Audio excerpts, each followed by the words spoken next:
Gloire à Dieu. Que le Seigneur soit béni et glorifié. Alléluia. Je vous laisse en compagnie de l'épidémie. Ils vont bouger de la louange. Amen. Alléluia. Soyez bénis, l'épidémie. Bonjour à tous. Le Seigneur nous appelle à pouvoir être reconnaissants envers lui, quelles que soient les situations que nous traversons, à pouvoir lui manifester notre gratitude. Et nous voulons partager avec vous ce psaume 50, versets 14 et 15. Offre pour sacrifice à Dieu des actions de grâce et accomplis tes vœux envers le Très-Haut. Et invoque-moi au jour de la détresse. Je te délivrerai et tu me glorifieras. Alors soyez bénis avec ce verset et n'oubliez pas de toujours bénir Dieu en tout temps. Nous sommes des enfants favorisés par le sang de Jésus. Nous sommes des enfants qui avons été délivrés et bénis par le sang de Jésus. Et ça, c'est Dieu qui me le dit. Alors, Dieu te le dit en ce jour. Crois-le seulement et proclame que tu es un enfant favorisé par ton Dieu.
déclarons que tout autre nom disparaît. Aucun autre nom n'a la puissance sur nos vies. Nous voulons lever nos mains ce jour.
Dans ce corps mortel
Alléluia. Et acclame Jésus, du Père, acclame Jésus de Dieu. Acclame ton Sauveur, ton Seigneur, alléluia. Acclame ton Maître ce matin. Jésus, tu veux faire, alléluia. Lève le pied, mais Jésus, viens, on se marie, adore, alléluia. Il n'y a que nous seuls, alléluia. Il n'y a que nous qui sommes pour les cœurs ce matin, alléluia. Il n'y a que Christ ce matin qui peut donner c'est vraiment ce matin pour l'adorer. Et le chant qui disait que tant qu'il y a la vie de ce corps, je ne cesserai d'adorer, Seigneur. Tant qu'il y a la vie, quels que soient les événements de l'ennemi, quel que soit le combat, quelle que soit la difficulté, mais nous gardons les yeux fixés sur Jésus. Je sais comment le dire. Alléluia. Écoute bien ce qu'il dit sur le cœur, alléluia.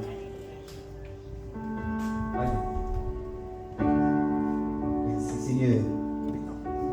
Élève Jésus en ce matin, alléluia. Donne gloire à Dieu, alléluia. Gloire à Dieu en ce matin, alléluia. Louange à Jésus de Nazareth. Jésus est digne, alléluia. Il est digne, mon Père, alléluia. Oui.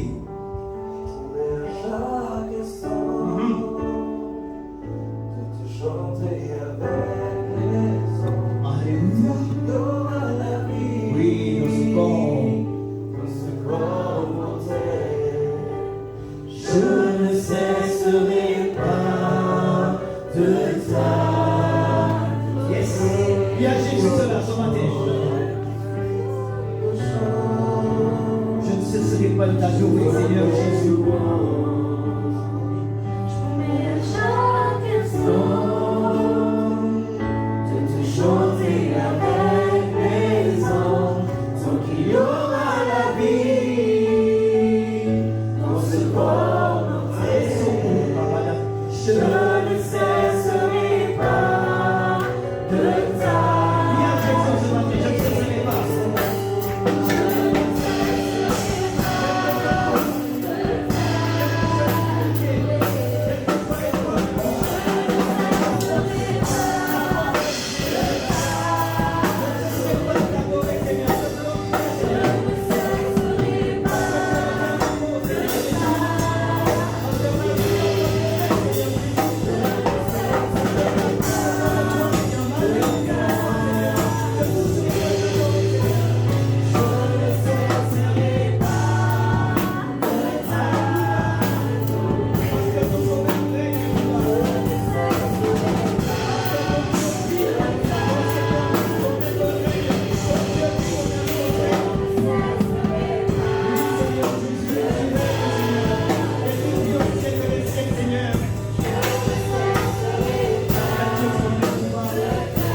quel que soit le combat, quelle que soit la difficulté que je me trouve, alléluia, je ne suis pas seul, je ne décourage pas, je ne baisse pas les bras, alléluia, je ne me laisse pas abattre. Je dis, mon âme, loue l'Éternel des armées, amen. Mon âme, réjouis-toi en Christ, alléluia. Bon, c'est pas évident, la l'épreuve est chauffe, quand le feu devient encore plus intense, mais Je donne espoir, parce que mes yeux sont fixés sur Jésus-Christ de Nazareth. Acclame Jésus ce matin. Mes yeux sont fixés sur Jésus-Christ, le Maître, le Seigneur, le Tout-Puissant de l'Israël. Il a dit sa parole, je serai le toi tous les jours de la vie de l'Israël. Je sais pas les Dieu, merci mon papa, merci mon Dieu, merci mon Dieu. Parce que ton sauveur vit, ton sauveur règne. Amen. Jésus est bon. Vous aimez Jésus. Jésus est bon. Le Seigneur continue à vous bénir. Alléluia. En grâce. Jésus est bon. Merci bien-aimé. Il soit béni, glorifié. Alléluia.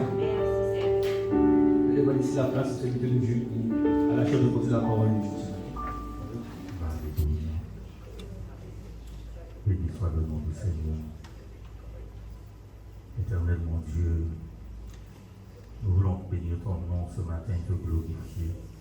Nous voulons te dire merci parce que tu es un Dieu d'amour, un Dieu de miséricorde, un Dieu de compassion. Et ce matin, nous voulons encore te prier d'avoir pitié, d'avoir compassion de nous, Seigneur. Nous voulons te prier, c'est vrai, de nous faire grâce, de nous faire miséricorde. Tu as connu chacune de nos semaines devant toi, Seigneur. Et nous voulons nous humilier, Père, pour tout ce qui n'a pas été. Toutes les fois, Seigneur mon Dieu, où ta parole n'a pas eu autorité dans nos vies, Seigneur. Toutes les fois, Seigneur mon Dieu, où nous nous sommes détournés de ta parole, nous n'avons pas fait ce qui te plaît, nous n'avons pas fait ta volonté. Merci de nous faire grâce ce matin, merci de nous faire miséricorde ce matin, et merci encore en ce matin de nous envoyer ta parole, d'envoyer ta parole dans nos cœurs afin de nous relever, de nous redresser, Seigneur, et de mettre en nous ce désir encore de marcher avec toi et de t'être agréable en toutes choses, Père. À ton nom, je veux donner la gloire et te dire un grand merci. Dans le nom de Jésus, Père. Amen. Alléluia. Un grand bonjour à tous, bien-aimés. Le Seigneur nous a déjà fait du bien au travers de tous ces chants, de toutes ces louanges. Et nous voulons encore ce matin disposer nos cœurs pour recevoir sa bonne parole. Amen. Est-ce que vous êtes avec moi ce matin? Bonjour à tous ceux qui sont sur Zoom. Nous allons continuer, nous avons commencé la semaine dernière un enseignement dans le livre de Proverbes, chapitre 27, au verset 8. Et le titre de cet enseignement, notre frère Georgie a donné comme titre à cet enseignement, quand il a posté la vidéo sur Zoom, quand Dieu utilise les animaux pour m'enseigner. Quand Dieu utilise les animaux pour m'enseigner. Nous avons parlé de l'oiseau. Proverbe chapitre 27, verset 8. Il est dit comme l'oiseau qui erre loin de son nid, ainsi est l'homme qui erre loin de son lieu. Et nous avons vu que Job, dans le livre de Job, il nous est dit interroge les animaux, interroge les bêtes, interroge les oiseaux, interroge la terre, interroge les poissons, et puis ils vont t'enseigner, ils vont t'expliquer, ils vont t'apporter des réponses. Et nous voulons tirer enseignement des caractéristiques du fonctionnement des oiseaux. Nous avons dit que premièrement, l'oiseau nous parle de la liberté. Avec les ailes, l'oiseau est libre de voler. L'oiseau nous parle de la liberté. Et nous avions vu que le monde nous offre une liberté. La liberté que le monde nous offre, nous emmène à dire je fais ce que je veux, quand je le veux, comme je le veux. Sans foi ni loi. C'est la liberté du monde. Je suis sans foi ni loi. Je fais ce que je veux, ce qui me plaît, ce que j'ai envie. Nous avons vu que la véritable liberté se trouve dans l'acceptation, dans la soumission de la volonté de Dieu. Et la volonté de Dieu nous est révélée au travers de sa parole. La véritable liberté, c'est de dire je fais ce que Dieu veut, quand Dieu le veut et comme Dieu le veut. Parce que tu sais, tu peux être dans la volonté de Dieu, mais pas être dans le timing de Dieu. Et tu peux être dans la volonté de Dieu, mais ne pas faire les choses comme Dieu voudrait que tu les fasses. Il est important de pouvoir faire les choses comme Dieu veut, quand il veut et comme il veut. La Bible nous parle de la liberté selon la chair. Il est dit que nous avons été appelés à la liberté, mais de ne pas faire de cette liberté un prétexte de vivre selon la chair. Il dit, mais par amour réciproque, par amour, rendez-vous serviteurs les uns des autres. Et la liberté selon la chair nous parle de cette liberté qu'on aura selon notre pensée charnelle, notre pensée humaine, notre conception humaine, notre manière de voir les choses. Mais ce n'est pas cette liberté que Dieu m'appelle à manifester.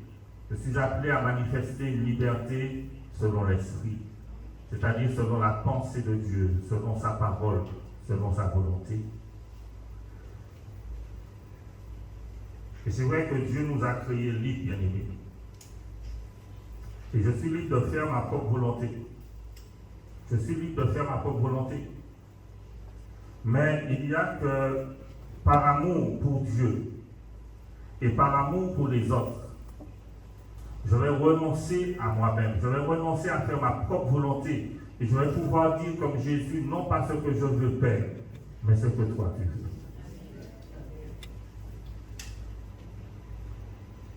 Un homme a dit ceci.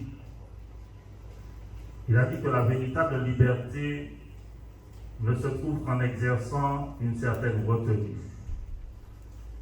La véritable liberté ne se trouve qu'en exerçant une certaine retenue. Et j'ai cette liberté de répondre à quelqu'un lorsqu'il me dit quelque chose. Parce qu'on a la liberté de la parole. Quelqu'un te dit quelque chose, tu peux lui répondre. Tu as cette liberté de lui répondre. Mais si tu sais que la réponse que tu vas lui donner, ce que tu vas lui dire, va la blesser, si tu sais ce que tu vas lui dire va la briser, cette liberté que Dieu te donne aussi, c'est de pouvoir te retenir. Est-ce que tu dis amen?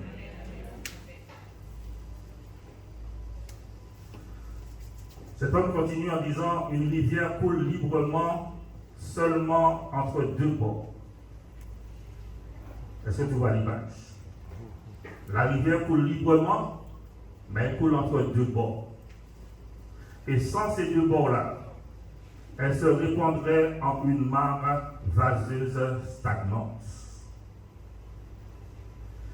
Il continue en disant, les contraintes qui régissent notre liberté la consolident et la protègent aussi.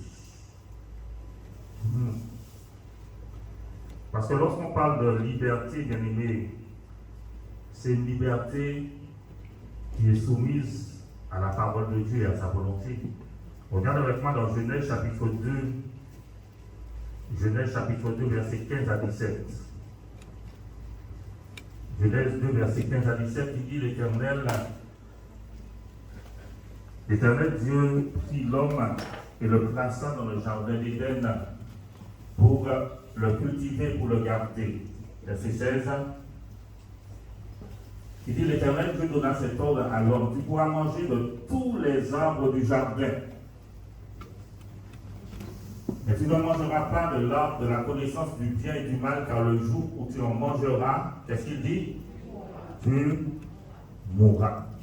Donc l'homme avait la liberté de manger des fruits de tous les arbres du jardin. Combien d'arbres qu'il y avait, on ne sait pas. Mais certainement une multitude d'arbres. Et Dieu lui avait donné une seule interdiction. L'arbre de la connaissance du bien et du mal, tu ne touches pas à ce fruit-là. Bon, imagine, garde qui est brave là. Il avait la liberté. Le seul que Dieu lui avait interdit, bien sûr, Satan est venu par la forme du serpent pour pouvoir tenter l'homme et la femme. Mais cette interdiction-là montrait l'amour de Dieu. Cette interdiction-là était là pour que l'homme puisse conserver sa liberté, pour que sa liberté soit protégée. Quand tu arrives au feu rouge, est-ce que le feu rouge est là pour t'embêter? Avant vous avez circulé avec un feu rouge. Est-ce que le feu rouge est là pour t'embêter? Le feu rouge est là pour te protéger. Et non seulement le feu rouge est là pour te protéger, mais le feu rouge est là pour, quand tu t'arrêtes, une autre personne a la liberté de circuler. Mais si tu décides, moi je suis libre, sans foi ni loi, tu brûles le feu rouge. tu seras percuté par le véhicule. Romains chapitre 6, verset 22 nous dit, je cite seulement Romains 6, verset 22, mais maintenant étant affranchis du péché, devenus esclaves de Dieu, vous avez pourfui la sainteté pour faire la vie éternelle. Nous avons été affranchis du péché, libérés du péché. Nous sommes libres en Jésus-Christ. Dieu nous a arrachés des griffes de l'ennemi, des griffes de Satan. Et il nous dit que nous sommes devenus esclaves de Dieu. Mais nous ne sommes pas des esclaves par contrainte. Amen, amen, amen. Nous ne sommes pas des esclaves par contrainte. Nous sommes des esclaves par amour. Ça veut dire que lorsque j'ai réalisé tout ce que Dieu a fait pour moi, lorsque j'ai réalisé son œuvre à la croix, lorsque j'ai réalisé combien il est bon, combien il est merveilleux, je lui ai dit, Seigneur, je prends la décision de te suivre, je prends la décision de marcher avec toi, je prends la décision de te servir, je prends la décision d'obéir à ta parole.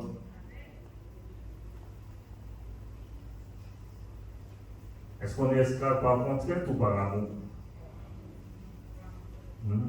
C'est la bonne question. Jean chapitre 10, verset 18, Jésus disait, Jean 10, verset 18, mais pour moi, il dit, personne ne me l'ôte. Alors, mets le verset 17 pour qu'on puisse bien comprendre. Jean 10, verset 17. Il dit le Père même parce que je donne ma vie afin de la reprendre. Et au verset 18, il dit, personne ne me l'ôte, mais je la donne de moi-même. J'ai le pouvoir de la donner et j'ai le pouvoir de la reprendre. Tel est l'ordre que j'ai reçu de mon Père. Et français, Parole vivante dit, en effet, personne ne peut m'ôter la vie sans mon consentement. Je la sacrifie de mon propre gré. Et Jésus lui-même avait la liberté de mourir ou de ne pas mourir. Lorsqu'il est arrivé, souviens-toi, lorsqu'il est arrivé au jardin de Gethsémane, il a dit, Père, n'est-il pas possible que cette coupe s'éloigne de moi? Parce qu'il savait qu'il était venu pour ça. Mais le moment était difficile, le moment était dur. Il savait qu'il aurait été séparé de son Père. Il a dit, est-ce que ce n'est pas possible? Est-ce qu'il n'y a pas une autre possibilité? Mais lorsqu'il a compris qu'il n'y avait pas d'autre possibilité, qu'il fallait qu'il meure pour l'humanité, pour que nous soyons sauvés, toi et moi, il a dit, Père, non pas ce que je veux, mais ce que toi tu veux. Et Dieu lui avait donné cette possibilité-là de choisir s'il voulait mourir ou pas, s'il voulait ressusciter ou pas. Il a dit qu'il ne le fait pas par contrainte, mais de son plein gré. La véritable liberté se trouve dans l'exercice de l'amour. La véritable liberté se trouve dans la considération de l'autre, dans la considération de l'intérêt de l'autre, dans la considération du bien-être de l'autre. Parce que tu ne peux pas dire, mais je suis libre, je fais ce que je veux. Et puis pendant que tu es libre, tu fais ce que tu veux, l'autre est en train de souffrir à côté de toi. Oh oh. Tu ne peux pas dire je suis libre et puis pendant que tu es libre de faire ce que tu veux, tu fais des choix, tu prends des positions, mais qui ne sont pas, je vais dire, influencées, guidées par l'amour. Et puis ton frère, ta soeur, ton prochain, ton mari, ton épouse est en train de souffrir à côté de toi. Parce que tu te dis libre. Non, la liberté s'exerce dans l'amour. Une autre caractéristique de l'oiseau, c'est l'intelligence. On va même parler du discernement. Il y a avec moi dans Jérémie chapitre 8, verset 7.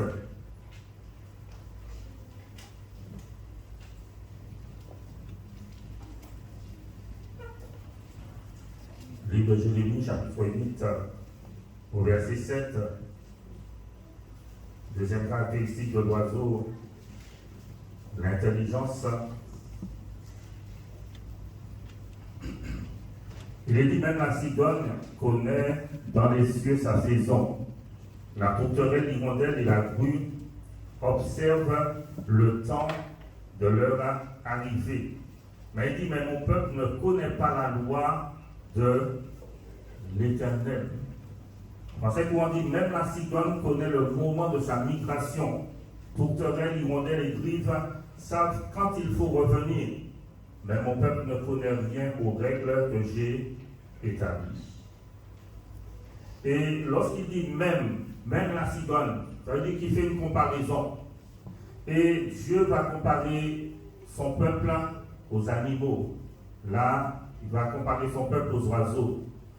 Et lorsque nous lisons ce passage, Dieu semble dire que les animaux, que les oiseaux sont plus sages, plus intelligents que son peuple.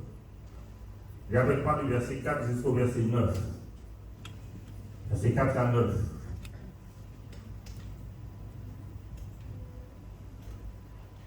Dis-leur, ainsi parle l'Éternel. Et Dieu pose une question à son peuple. Est-ce que l'on tombe sans se relever? Ou se détourne-t-on sans revenir? Et il dit, pourquoi donc ce peuple de Jérusalem s'abandonne-t-il à de perpétuels égarements? Il persiste dans la tromperie. Il refuse de se convertir. Je suis attentif et j'écoute. Il ne parle pas comme il le devrait. Aucun ne se repent de sa méchanceté et ne dit « Qu'ai-je fait ?» Tous reprennent leur course, comme un cheval qui s'élance au combat. Et là, il dit « Même la cigogne connaît les cieux, la cigogne connaît dans les cieux sa saison. La tourterelle, l'hirondelle et la grue observent le temps de leur arrivée, mais mon peuple ne connaît pas la loi de l'Éternel. » Et au verset 8, il dit « Comment pouvez-vous dire « Nous sommes sages ?» La loi de l'Éternel est avec nous. C'est bien en vain que s'est mise à l'œuvre la plus mensongère des scribes. Les sages sont confondus. Ils sont consternés, ils sont pris. Voici, ils ont méprisé la parole de l'Éternel, et quelle sagesse ont-ils? Et il nous dit que la cigogne connaît sa saison. Elle sait ce qu'il faut faire. Elle sait ce qu'elle doit faire et elle sait à quel moment elle doit le faire. Pourquoi? Parce qu'il y a une loi qui est établie en elle. Il y a une loi qui est établie dans l'oiseau et cette loi-là, c'est l'instinct animal. L'oiseau sait ce qu'il doit faire. Il n'y a personne qui vient lui dire ce qu'il doit faire. Il y a une loi qui est établie en lui. L'oiseau sait quand il faut partir, il sait quand il faut entrer. L'oiseau obéit à cette loi qui est établie en lui. Et tu vois les oiseaux, hein? Et moi, quand je suis à la maison, je sais quand il est 18h. Parce que tous les soirs à 18h, il y a un bon oiseau qui passe. Il rentre. Et tu vas jamais voir si un autre qui passe à 19h. Tu as regardé, tu as oublié l'air. Il y a une loi qui est établie en lui et il sait à quel moment il doit partir. Il sait quand il doit faire les choses, il sait ce qu'il doit faire. Et il est dit qu'au printemps, plus de 300 000 cigognes blanches migrent depuis l'Afrique vers le nord de l'Europe. Et il est dit en été, leur horloge interne, écoute ça bien, leur horloge interne déclenche chez elles le besoin de retourner vers leur ère de reproduction. Et ils expliquent le miracle de la migration en disant qu'ils sont guidés par l'instinct. L'horloge interne. L'oiseau a une horloge interne. Est-ce que tu as une horloge interne? Lorsque tu as une horloge interne, tu sais à quel moment tu dois poser une action précise. Pourquoi? Chacun de nous, on a une horloge interne. Et notre horloge interne, c'est quoi? C'est le Saint-Esprit en nous. C'est la parole de Dieu en nous. Prends avec moi Romains chapitre 10. Romains chapitre 10, verset 8. Du mal à dire horloge, je suis plutôt réveil. Il dit que dit-elle donc? La parole est près de toi. Elle est où? Dans ta bouche et dans ton cœur. Or, c'est la parole de foi que nous prêchons. Il dit la parole est près de toi. Donc, comme elle est près de toi, il faut que tu ailles vers elle. Et tu vas la lire, tu vas la confesser à haute voix. Et puis, comme nous avons vu la dernière fois, elle va pénétrer dans ton cœur. Il dit la parole, elle est dans ton cœur. La parole doit être dans ton cœur, doit être ancrée en toi. Et lorsque la parole est dans ton cœur, à chaque fois qu'il le faudra, l'Esprit de Dieu va activer cette parole. Lorsque tu vas tomber dans le mal, l'Esprit de Dieu va activer cette parole en toi. Pour te dire que ça fait assez longtemps que tu es à terre, relève-toi. Est-ce que l'on tombe sans se relever? Est-ce qu'il t'est arrivé de marcher, de tomber, puis tu restes à terre? Bon, si vraiment tu t'es cassé la jambe, tu restes à terre. Mais si surtout c'est un endroit public, pas faire vite lever. Regarde si personne ne va voir. Hein? Une fois j'ai vu un homme tomber, mais tu sais, la première action, c'est le sourire qui vient. Et puis là, regarde, je tourne ma tête.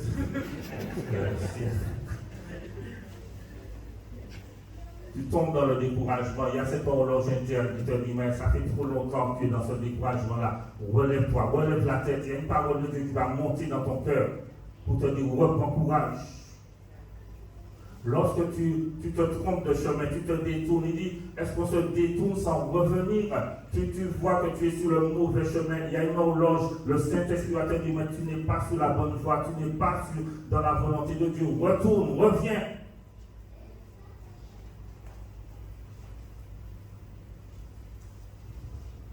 Est-ce que ton horloge a des piles? Est-ce qu'elle fonctionne? Parce que, vous savez, le Saint-Esprit nous interpelle.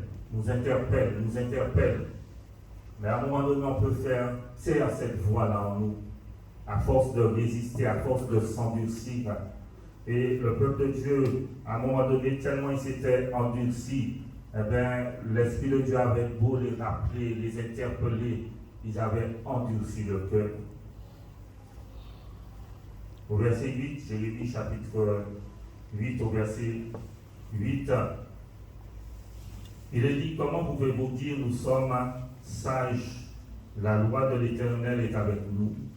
Parce que le peuple, alors qu'il se détournait de Dieu, alors qu'il faisait n'importe quoi, il disait, nous sommes sages, nous sommes des gens intelligents, alors que Dieu avait dit que c'est lorsque vous allez mettre en pratique ma parole, lorsque vous allez obéir à mes commandements, c'est là que vous serez un peuple sage et intelligent aux yeux des nations.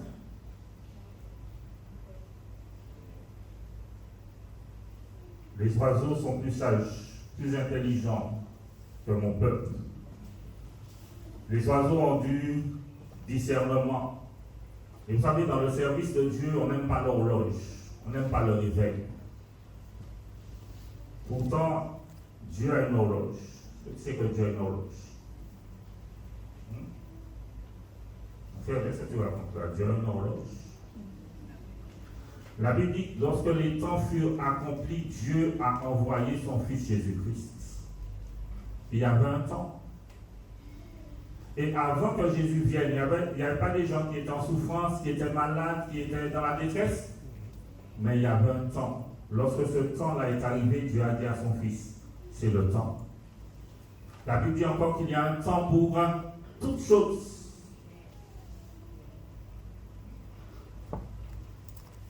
Dieu fait toutes choses belles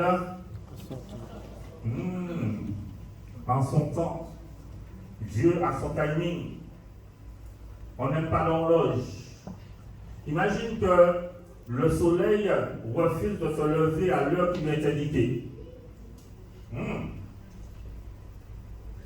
Ah non, comment 5 heures, va se coucher toujours. Si le soleil refuse de se lever à l'heure qui lui est indiquée, il met un problème dans tout le système.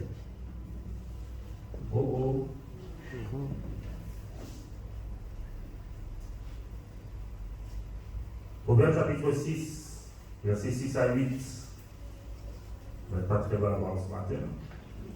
Très attentif. Proverbe 6, versets 6 à 8. J'ai parlé là de l'oiseau, mais de votre animal l'insecte. Il y a Madame la fourmi. Verset 6, ça il dit, va vers la fourmi, pas moi dire, paresseux. Et il considère ses voies et devient sage. Mais s'il dit ça, c'est parce qu'il manque de sagesse. Donc il dit, observe Madame la fourmi, regarde comment la fourmi fait, et puis tu vas devenir sage. Si vraiment tu acceptes cet enseignement. Verset 7. Verset 7. La fourmi, il est dit, regarde la sagesse, elle n'a ni chef, ni inspecteur, ni maître. Elle prépare en été sa nourriture à la masse pendant la moisson de quoi manger. La fourmi, bien aimé, n'a pas de chef. La fourmi n'a pas de donneur d'ordre. Pas de personne qui a dit tu dois faire ci, tu dois faire ça. La fourmi n'a pas besoin qu'on lui rappelle quoi que ce soit. La fourmi sait ce qu'elle doit faire. Est-ce qu'on a besoin aujourd'hui de te dire il faut que tu pries, il faut que tu lises ta Bible? Un nouveau converti, on peut dire ça?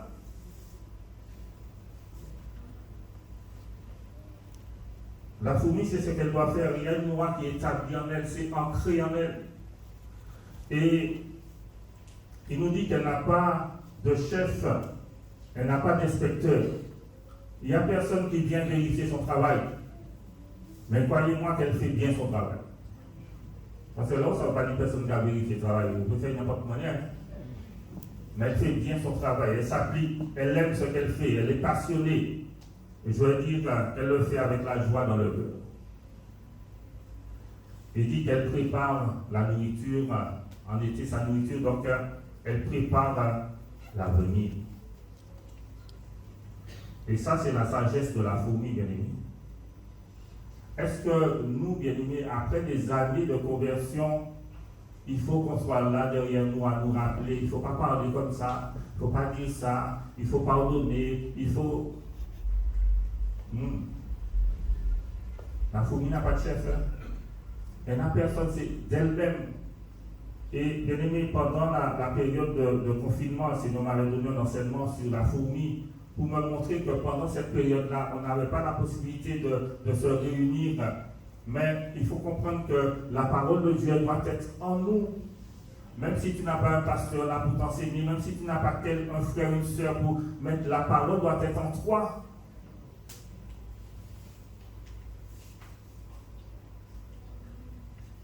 Ésaïe chapitre 1er, verset 3.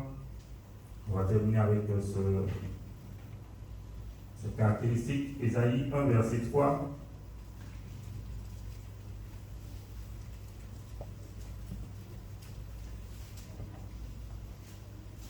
Ésaïe chapitre 1er, verset 3. Dieu compare encore son peuple aux animaux. Verset 2, il dit, cieux, écoutez, terre, prêtez l'oreille. Car l'Éternel parle. Il dit, j'ai nourri et élevé des enfants, mais ils se sont révoltés contre moi. Et il dit, le bœuf connaît son possesseur, et l'âne, la crèche de son maître. Il dit, Israël ne connaît rien, mon peuple n'a point d'intelligence. Mon peuple n'a point d'intelligence, mon peuple ne comprend rien. Et l'intelligence, bien aimé, c'est savoir quoi faire et comment faire. C'est ça l'intelligence. Dans une situation, je dois savoir quelle attitude avoir, quelle réaction avoir, quelle action je dois poser. C'est ça être intelligent.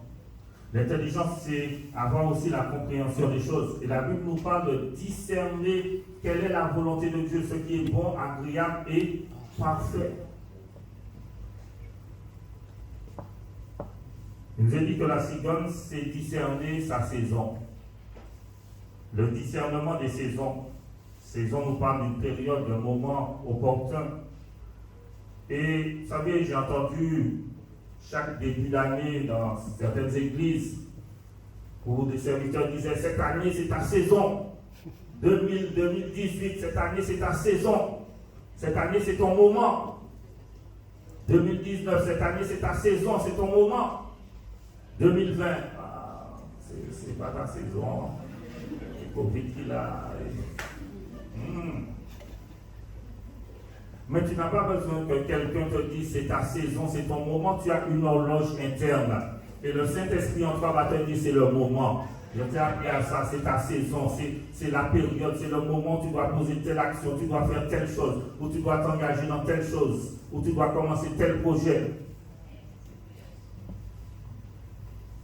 Chaque année, il va dire c'est ma saison ou l'année a fini. Cette année, c'est l'année de ton mariage. L'année a fini, ou pas marié. Arrête d'écouter ces choses. Tu as le Saint-Esprit en toi.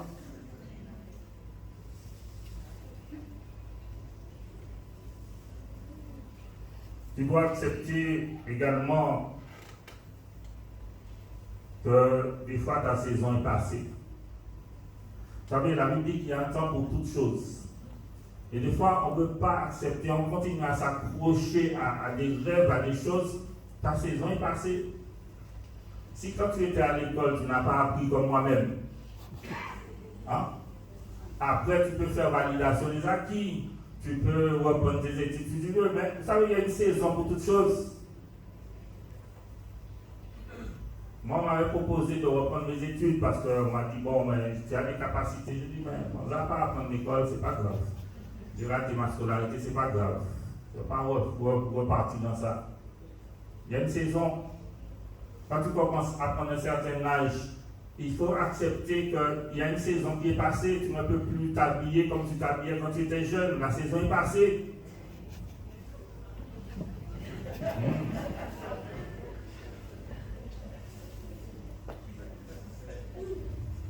Et des fois, quand tu avais l'opportunité, tu n'as pas saisi l'opportunité. Tu as raté l'opportunité. Et puis, le temps est passé. Et puis, tu me dis, ah ben, j'avais un rêve là, je veux revenir dessus. Non, c'est passé, c'est passé. Il faut accepter que c'est passé.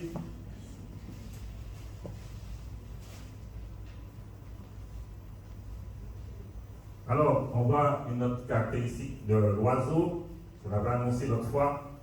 La joie. L'oiseau est toujours joyeux. Est-ce que c'est vrai? Ça veut dire un oiseau pleurer.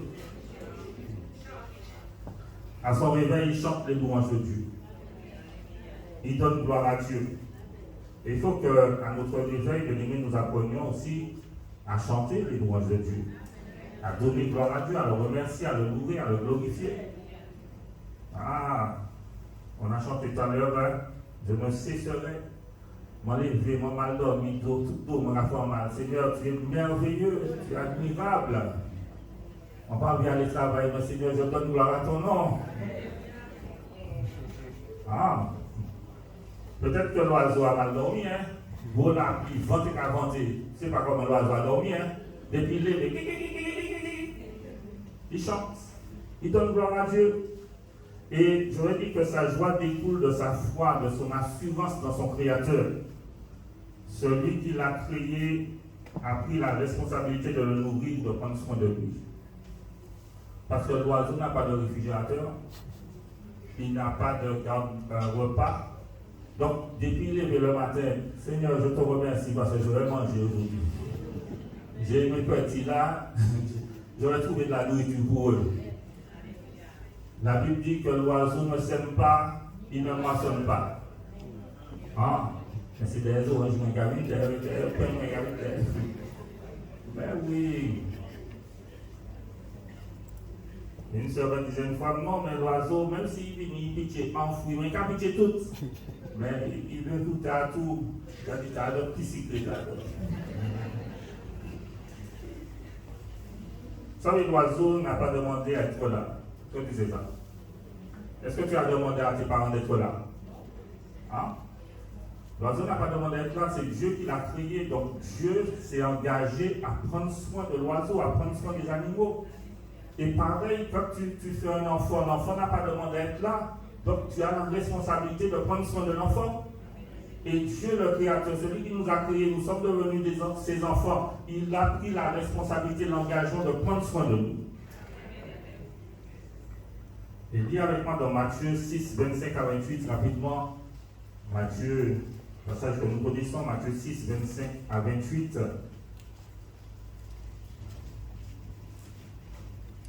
Il dit, c'est pourquoi je vous le dis, c'est pourquoi je vous dis, ne vous inquiétez pas pour votre vie de ce que vous mangerez, ni pour votre corps de quoi vous serez vêtus. La vie n'est-elle pas plus que la nourriture et le corps plus que le vêtement? Il dit, regardez les oiseaux du ciel. Ils ne sèment, ni ne moissonnent, et ils n'amassent rien dans les greniers, et votre Père Céleste les nourrit. Ne valez-vous pas beaucoup plus qu'eux? Il continue en disant, qui de vous, par ses inquiétudes, a déjà ajouté une coudée à la durée de sa vie? Hein? Et pourquoi vous inquiétez au sujet du vêtement? Considérez comment croissent les lys des champs, ils ne travaillent ni ne filent, etc.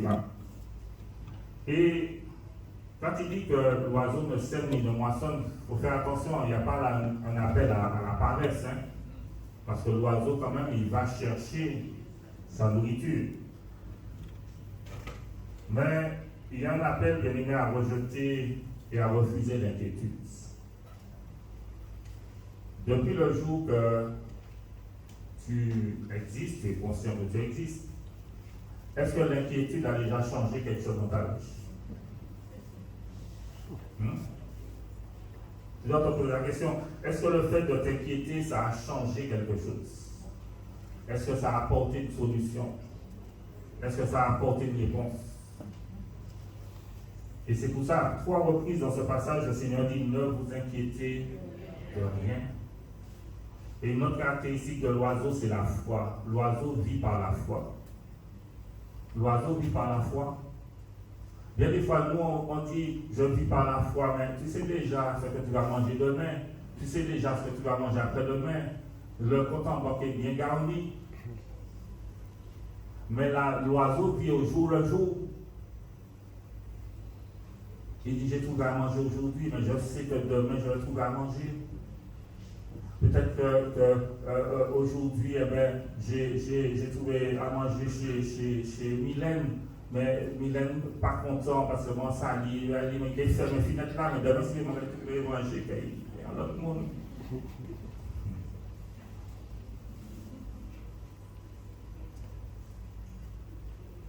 L'oiseau vit par la foi, il a confiance en l'avenir. Et nous dit comme un oiseau erre loin de son nid, ainsi est l'homme qui erre loin de son lieu. Alors j'ai considéré le nid, et le nid pourrait nous parler de la créativité, de l'esprit créatif. Est-ce que tu sais que l'oiseau c'est un architecte? Hein? Et il y a différents nids, hein? Quand tu vois les nids, hein? C'est-à-dire que l'oiseau fait son plan, donc on va dire il suit un plan qui est en lui. Et puis il va essayer, il faut prendre les brindilles, il faut prendre les gros savons, il faut prendre les petits, il fait ça. Et là, tu as déjà regardé ça? C'est extraordinaire.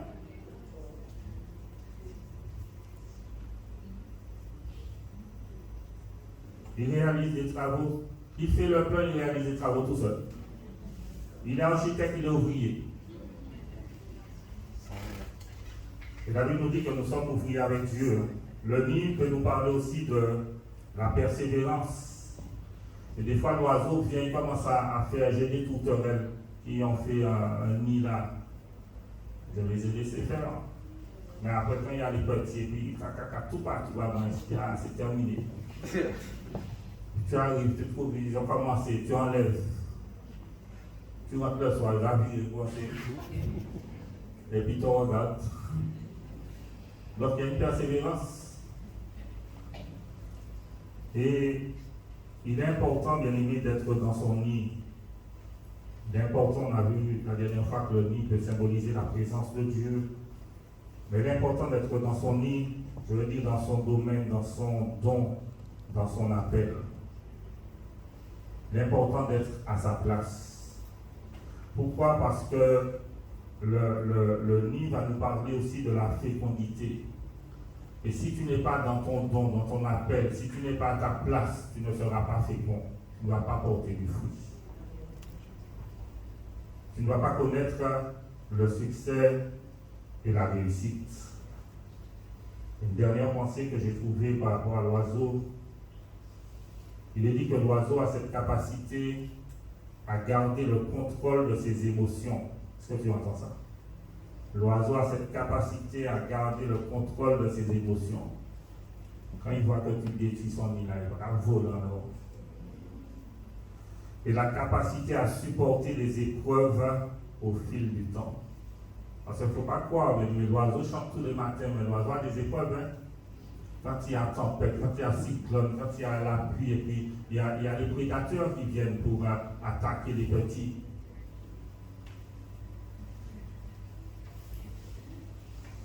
L'important, bien aimé, c'est que nous soyons dans notre lit, dans la présence de Dieu. Celui qui demeure sous l'abri du Très-Haut, il repose à l'ombre du Tout-Puissant. Alléluia. Prions, remercions le Seigneur pour sa parole ce matin. Oui, Père, nous voulons élever ton nom et nous voulons te glorifier ce matin pour ta sainte parole. Nous voulons te dire merci parce que tu nous rappelles ce qu'est la véritable liberté, Seigneur. Tu nous rappelles que c'est vrai, tu nous as affranchis, Seigneur, tu nous as libérés du péché, mais que nous devons nous soumettre à ta parole, nous devons nous soumettre à ta volonté, Seigneur. Nous voulons te dire merci parce que tu nous parles ce matin de l'intelligence. Et je prie, Seigneur mon Dieu, non pas que nous soyons des insensés devant toi, parce que ta parole parle de celui qui vient offrir le sacrifice de l'insensé. Mais nous voulons être des hommes et des femmes intelligents devant toi, un peuple sage, un peuple intelligent, Seigneur, un peuple qui a compris ce que tu attends de lui, ce que tu veux, Seigneur. Je bénis ton nom, Seigneur, pour mon Dieu, cette œuvre que tu continues à faire en nous, à travers ta parole, à travers ton esprit. Je te bénis parce que ton esprit vit en nous, Seigneur, et ton esprit sera activé, ta parole, dans nos cœurs, dans notre esprit, pour savoir à quel moment nous devons poser une action, à quel moment nous devons nous lever, à quel moment nous devons, Seigneur, parler, à quel moment nous devons nous taire, Seigneur. Merci, Père, de ce que, oui, Père, tu nous conduis encore par ton esprit. À ton nom, je veux donner la gloire, l'honneur et toute la louange ce matin. Je dis merci pour chacun de nous qui sommes là ce matin, Père. Dans le nom de Jésus-Christ.